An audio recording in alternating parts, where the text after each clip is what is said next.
Hi, my name's John. Welcome to another Sunday night nightcap. The first of tonight's nightcaps is a steam engine related one. It's a water gauge valve of a Sentinel steam wagon. It's leaking quite badly, so I take it apart, have a look at it. It basically just wants cleaning, repacking, and then we'll pressure test it. I've done quite a few of these. I quite like doing them. They're a little bit tedious, but it's a really satisfying job once you get it done and you find it's not pissing out anymore. The second of tonight's nightcaps, I machined some pedal bike sprockets. I have to make a jig in the lathe and bore these out, and they're really hard. I'll just get on the video. I'm sure you'll find it interesting. Bob's coming up this Wednesday night to do a bit more video on that vernier. Not a vernier, it was a DTI with a bent spindle. He's also going to start doing some videos on his RC engines, his nitro engines. He's really keen to get stuck into them. Bob's always welcome in my workshop. He's got a wealth of knowledge. He's a really nice bloke. Basically what you see with Bob is exactly what you get. This is a water gauge of a Sentinel steam wagon boiler. What it allows you to do is to check the water level in the boiler. The boiler water level is the most important thing on any steam engine. Basically how it works, that's fastened onto the outside of the boiler shell at the top, and that one's fastened onto the bottom. They're about 6 inches apart. There's a piece of special glass tube in there which shows a direct indication of the water in the boiler, because that's open from the boiler to there, open from the boiler to there. If you get an issue, like the gauge glass burst, which happens, you turn these off and that isolates the glass so you can replace the glass. Really important. There's also a valve in the bottom. You can open that valve. It allows the water and steam to blast down, clean the glass tube, clean the valve out. There's one more important feature of these water gauges. It's really important and it's often overlooked. If you take the bottom one out, which is the drain valve or the blow down valve, you look on the end, it's a special little fitting, some slots in it, and what happens is a ball bearing sits on there. Now the steam and water can still pass through the slots, so the ball bearing's just sitting there like that, under gravity, sitting on there. Now if a gauge glass bursts, you get steam from the top, but you get water out the bottom, and the water is at 200 degrees C and it doesn't stop water for long, it flashes into steam. So what happens is that little ball bearing in there gets blasted up through there, and it lands on the end of that port and blanks it off. So it seals off the bottom valve. It's a really important thing, and there wasn't a ball in this one, so we'll have to make sure it goes back together with a ball in it. What I've got to do is strip the valves, clean them and repack them. They've been sandblasted. I didn't sandblast them, but they've been done, so just to make the most of it, I suppose. I've already done those two, so I'm going to do this one, strip it, show you the oil packing, show you how I repack them, and then we'll pressure test it and set it all up. That's where the glass goes. And there's a rubber seal that goes in there and seals the glass. That's like an inspection port. You can open that valve and you can put a wire all the way through into the boiler to make sure that passage is clear, to clear it out. Right, so we'll take the bottom part off, then that part comes out of there. You can see it's a tapered tap, and inside of here it's full of packing. There's actually 4 slots in there that are full of packing. We use graphite impregnated yarn, but that has a good chance to be asbestos in there because it is very old. I'll bring the camera in a little bit closer so you can see exactly what we're up against. Hope you can see there, that's the actual packing material. Dig all that out. And that's one of the slots there. So that's full of packing material. It doesn't look like asbestos. But saying that, I'm not going to start blowing it around the place. I'll put it in a bag and dispose of it properly. So we need to dig all that out. Make sure the 4 slots are clean. That probably takes the longest time to get all that out. And then we'll repack it and set it all up. Right, all the old packing's out of there. You can see the hole straight through there. and that's what goes through there. That's how the valve works. When that's in line with them two slots, it lets water or steam through. You turn it that way and it doesn't. And you can see the 4 slots in there that we need to fill with packing. But before I do that, because it's been blasted, it's spoilt the finish on that tap. You can see it's rough. So I'm going to put some lapping paste on there and just lap that in just to try and take some of the marks off.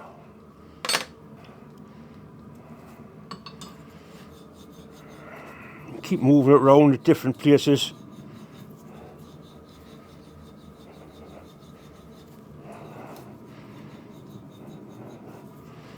Some valves don't have any packing in and they just rely on the taper to seal them. Water valves and things, not normally high pressure steam valves like these.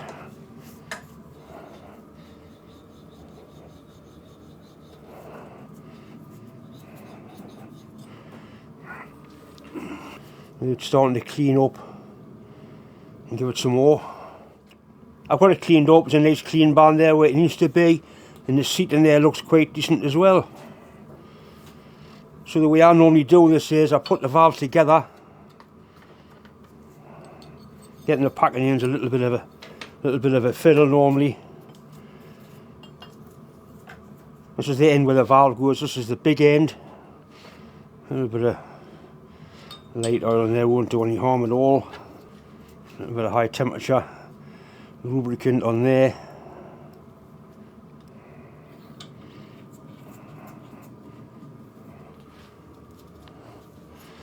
Right, so that's the valve in.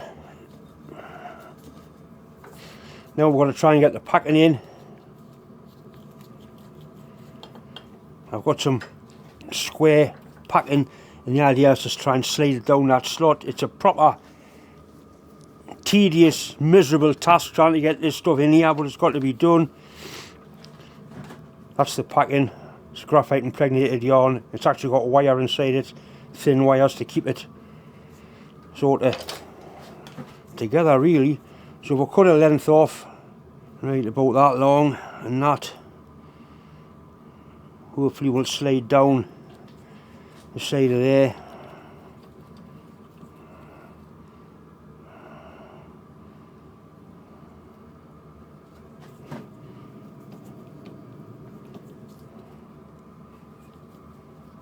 Drop the valve out a little bit further.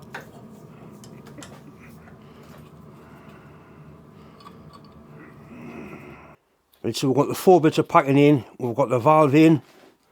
All I do is bend those bits over like that, and there's a nut goes onto here which will force that packing even tighter down into the sides of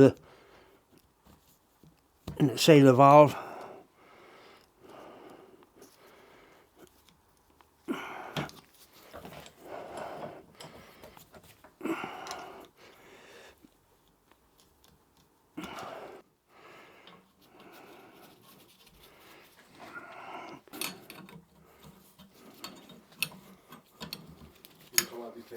Eh?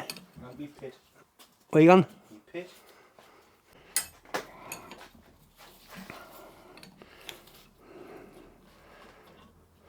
Okay, so that nut pushes the packing down, so we've got to reserve a packing there now.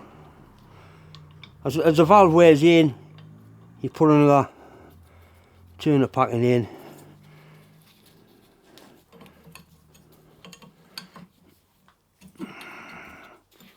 Right, now to test it.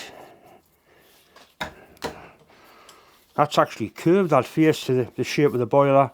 All I'll do, I'll just drill put a 8th BSP thread into there, and then we'll make a little test adapter up.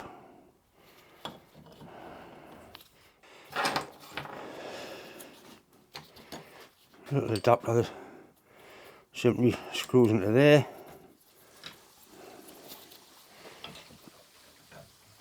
I can plug my shop air on, which is 150 psi.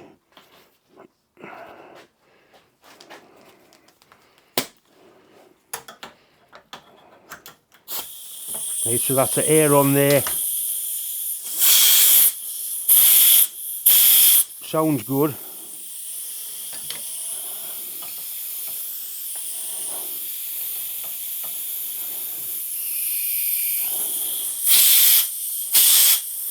I'm going to put a little bit of oil down that hole. As long as we don't get any bubbles, the job will be a good one.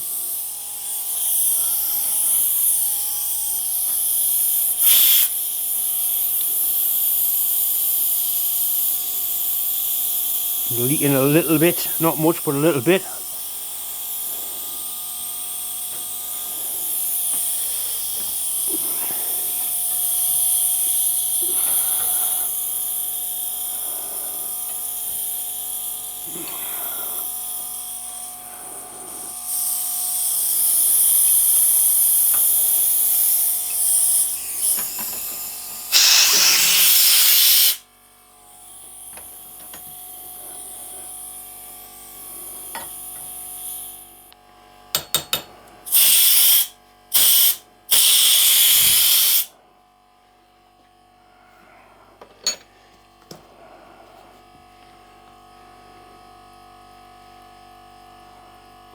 Just bubbling very slightly.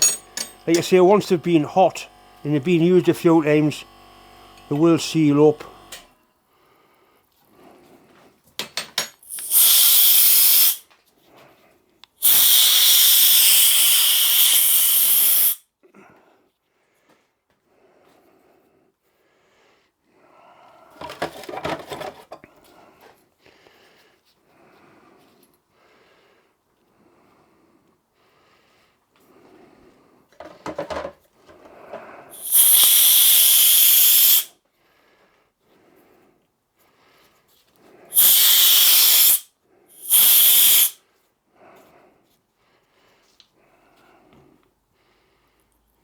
Just about there.